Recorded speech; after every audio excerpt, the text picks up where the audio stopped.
일본 제품 불매 운동에 참여해야 할까라는 주제로 함께 토론하고 있습니다.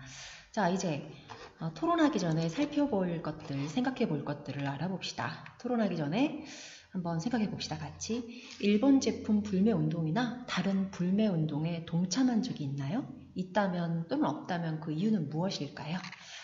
그러니까 일본 제품 불매 운동뿐만 아니라 뭐 이런 것들도 있었죠. 땡땡 우유 불매, 뭐 갑질을 했다든가 혹은 뭐 땡땡 살균제 불매, 네, 이런 식의 그런 불매 운동에 참여한 적이 있는지, 아니면 땡땡 피자, 네, 불매, 이런 운동에 참여한 적이 있는지 한번 생각해 보세요.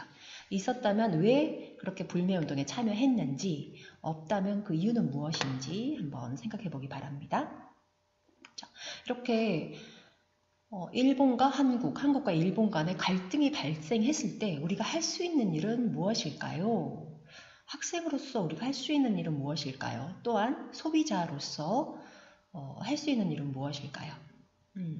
자, 불매운동, 일본 제품 불매운동에 참여를 함께 동참하자라고 독려하는 이유는 무엇일까요?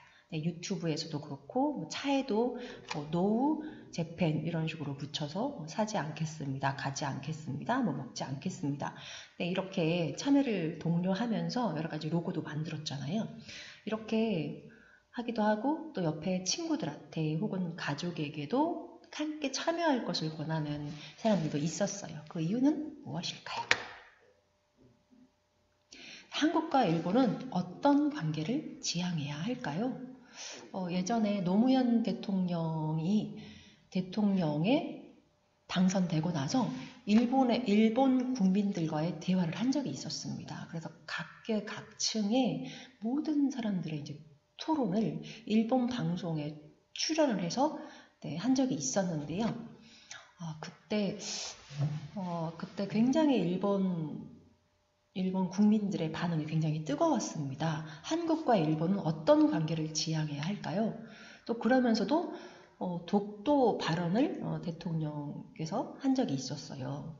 네, 독도에 대한 영주권을 주장하면서도 또 일본 국민들과의 이런 토론에 참여한 적이 있었는데요. 한국과 일본은 앞으로 어떤 관계를 지향해야 할까요? 자, 이제 마지막으로 일본 제품 불매 운동에 대한 나의 생각을 한번 써보면 되겠습니다. 이 밑에 토론에 도움이 되는 자료들을 이렇게 쭉 여기 있는데요.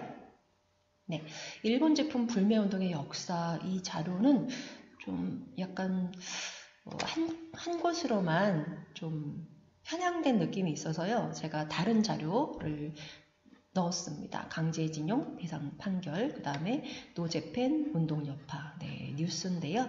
이런 것들을 밑에 링크 해놨으니까 참고해서 여러분들 함께 토론 전에 깊이 생각해 주기 바랍니다. 자, 이런 것들이 모여서 실제 토론을 했을 때 이제 주고받고 공방전에 쓰일 수 있습니다. 네.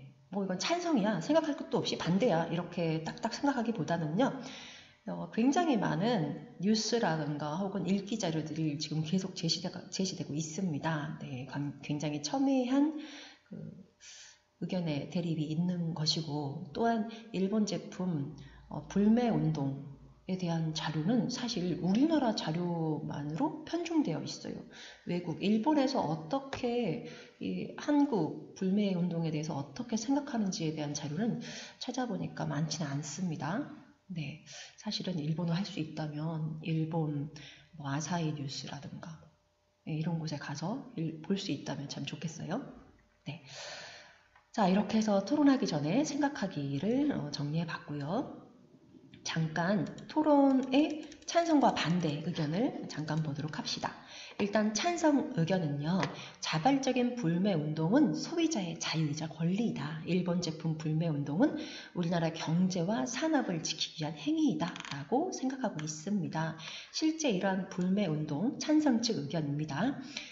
이것이 2018년 우리 대법원이 강제징용 배상 판결을 내린 것에 대한 경제 보복이라고 본 의견이 많습니다. 자, 그러니까 우리 대법원에서 강제징용 배상 판결을 내렸습니다. 네, 이 강제징용 배상 판결에 대한 자료는 또 링크를 바로 뒤에 동영상 링크를 넣었어요. 그러니까 참고해 주기 바라고요. 자, 배상해라 라고 했고 그거에 대해서 일본 총리가 이거에 대한 보복으로 우리는 어떻게 하겠다. 백색 국가에서 한국을 제외시키겠다라고 했고, 이로 인해서 불매운동이 자발적으로 나타나게 됐죠. 이런 것에 대해서 나와 있습니다. 자, 그러면은 이에 대한 반대입니다. 불매운동에 참여하지 않는 것도 개인의 자유이다, 권리라고 보고 있어요.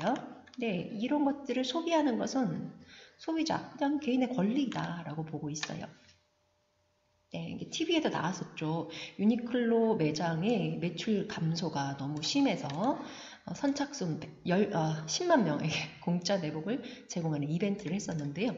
정말 그걸 받기 위해서 길게 줄을 서서 공짜 내복을 받았었죠. 그래서 이거에 대한 또 반대 여론이 있었습니다. 그 다음에 일본 여행이라든가 일본 제품 구입 후기에 비난 댓글도 있었습니다. 그런데 이러한 반일 감정은 신중한 접근이 필요하다는 그런 의견입니다.